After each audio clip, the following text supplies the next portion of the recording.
வணக்கம். நேத்து ராத்திரி ஒரே நேரத்துல மார்க்கெட் நமக்கு ரெண்டு விதமான சிக்னல் கொடுத்திருக்கு. ஒன்னு பாத்தீங்கன்னா ஒரு நல்ல செய்தி, இன்னொன்னு பயங்கர குழப்பமான ஒரு செய்தி. இப்ப இந்த ரெண்டும் இன்னைக்கு நம்ம மார்க்கெட்டை எப்படி கொண்டு போக போகுதுங்கிறது தான் ரொம்ப முக்கியம்.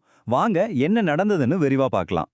மார்க்கெட் ஏன் இன்னைக்கு இவ்ளோ பதற்றமா இருக்குன்னு கேட்டீங்கன்னா, அதுக்கு காரணம் இதுதான். ஒரு பக்கம் ஒரு பெரிய அமைதி ஒப்பந்தம் கையெழுத்து ஆயிருக்கு. ஆனா இன்னொரு பக்கம் அந்த ஒப்பந்தம் போட்ட வேகத்திலேயே புதுசா சில சிக்கல்களும் உருவாகியிருக்கு.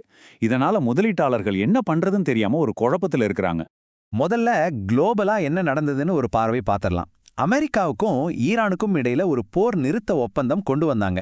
ஆனா அந்த ஒப்பந்தத்துல போட்ட மை காயறதுக்குள்ளேயே அது நிறைய சவால்களை சந்திக்க ஆரம்பிச்சிடுச்சு. பாருங்க, எல்லாம் எவ்வளோ வேகமா மாறிடுச்சுன்னு. நேத்து காலையில ஒரு நல்ல செய்தி வருது, ஆனா சாயங்காலத்துக்குள்ளேயே நிலைமை தலைகீழா மாறிடுச்சு. முதல்ல ஒரு போர் நிறுத்த ஒப்பந்தம் வருது, அடுத்த சில மணி நேரத்திலேயே இஸ்ரேல் தாக்குதல் நடத்துறாங்க. அதுக்கு பதிலடியா ஈரான் உலக வர்த்தகத்துக்கே ரொம்ப முக்கியமான அந்த ஹார்மூஸ் ஜலசந்தியையும் மறுபடியும் மூடிட்டாங்க. இதனால உலக அளவுல கச்சா எண்ணெய் சப்ளைல ஒரு பெரிய பதற்றம் உருவாயிருக்கு. இப்போ இந்த ஒப்பந்தம் ஏன் இவ்ளோ சிக்கல்ல இருக்குங்கிறதுக்கு இதான் முக்கியமான காரணம். அமெரிக்காவும் இஸ்ரேலும் என்ன சொல்றாங்கன்னா, இந்த போர் நிறுத்தம் லெபனானுக்கு பொருந்தாதுன்னு சொல்றாங்க. ஆனா ஈரானும் பாகிஸ்தானும் இல்ல, இது லெபனான் உட்பட எல்லா இடங்களுக்கும் பொருந்தணும்னு சொல்றாங்க.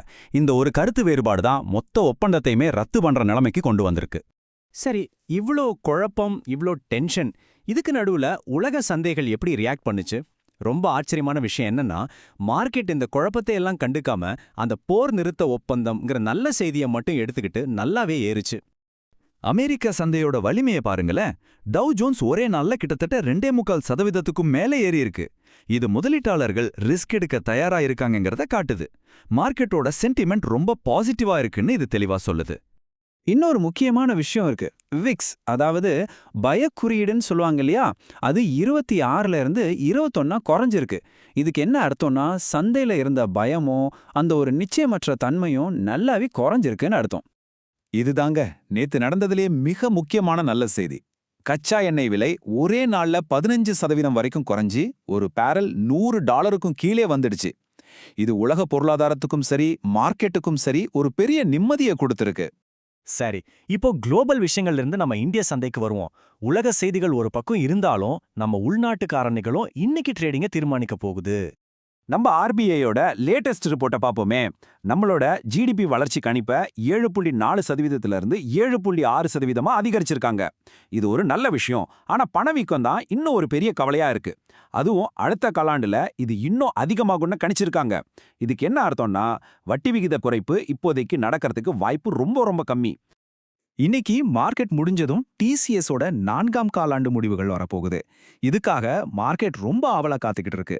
லாபம் கிட்டத்தட்ட 27% உயரலான்னு எதிர்பார்க்கறாங்க.